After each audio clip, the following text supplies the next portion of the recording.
बिस्मिल्लाहिर्रहमानिर्रहीम।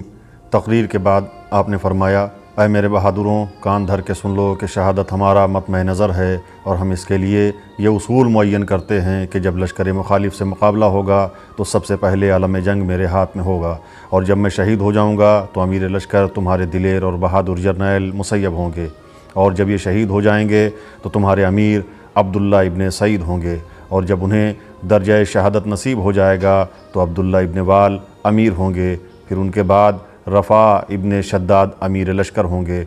जनाब सुलेमान ने यह भी कहा कि बनी उमैया से जो भी यहाँ के दौरान क़याम में दस्तयाब हो जाए उसे कत्ल करते जाओ।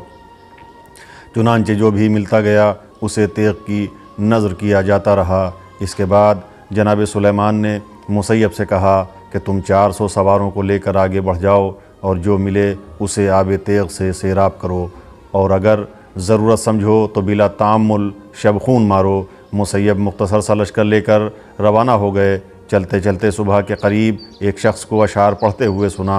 आपने उसे तलब फरमाया और उससे पूछा कि ये बता कि तेरा नाम क्या है। उसने कहा कि मुझे हमीद कहते हैं।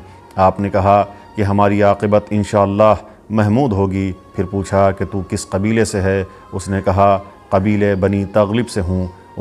आपने कहा हम इंशाअल्लाह गालिब आएंगे। फिर पूछा कि शाम के लश्कर की तुझे क्या ख़बर है। उसने कहा तुमसे मुकाबले के लिए बहुत बड़ा लश्कर आ रहा है। उस लश्कर के 5 सरदार हैं और जो सबसे करीब है वो शुरजील बिन ज़ुल्कला है और तुमसे सिर्फ़ 1 मील के फ़ासले पर है। इसके बाद जनाब मुसैयब ने उसको वहाँ से रवाना कर दिया। वो चला गया तो आपने अपने लश्कर को 4 हिस्सों में तकसीम किया और शुरजील के लश्कर को बवक्त सुबह जा घेरा और मुकाबला शुरू हो गया। जनाब मुसैयब के लश्कर ने ऐसी जुर्रत और हिम्मत से काम लिया कि दम ज़दन में दुश्मन के टुकड़े उड़ा दिए। उनकी बड़ी तादाद फना के घाट उतर गई और उनके बहुत से सिपाही काम आ गए। आखिरकार जो बच गए थे वो अपनी जान बचाकर इब्न ज़ियाद की तरफ भागे। इधर जनाब मुसैयब बड़े इत्मीनान से जनाब सुलेमान के पास आ पहुँचे और उन्होंने सारा वाक़या बयान किया। फिर इसके बाद इब्न ज़ियाद ने बड़ा लश्कर रवाना किया।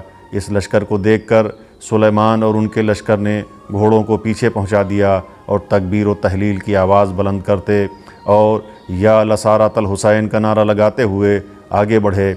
देखा एक बड़ा लश्कर है जिसमें बेशुमार सिपाही हैं, बढ़ा चला आ रहा है और उसके झंडे पर मरवान का नाम लिखा हुआ है।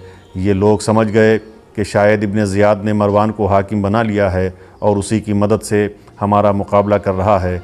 ये देख कर के लश्कर काफ़ी है और इब्न ज़ियाद की पुश्तपनाही मरवान की हुकूमत कर रही है। जनाब सुलेमान ने अपने लश्करियों को आवाज़ दी कि ऐ बहादुरों, दुश्मन से खौफ न खाना, खुदा तुम्हारी मदद करेगा। ये सुनकर नेज़े तन गए, तलवारें चल पड़ीं। फिर क्या था, तकबीर कहते हुए या लसारत अल हुसैन के नारे लगाते हुए ला इलाहा इल्लल्लाह मुहम्मदुर रसूलुल्लाह का वजीफ़ा करते हुए बहादुर आगे बढ़े और मुकाबला शुरू हो गया। इतना सख्त मुकाबला हुआ कि फ़ज़ाए आलम थर्रा उठी और ये सिलसिला शाम तक जारी रहा, यहाँ तक कि रात आ गई और जंग रुक गई।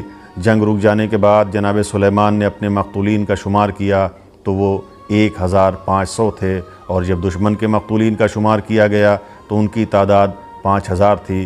दुश्मनों का हाल ये था कि उनके ज़ख्मी सवार बदहवास थे और ज़ख्म ज़्यादा होने की वजह से बेकाबू थे। आज के लिए इतना, बाकी इंशाअल्लाह अगले वीडियो में। अस्सलाम वालेकुम, खुदा हाफिज़।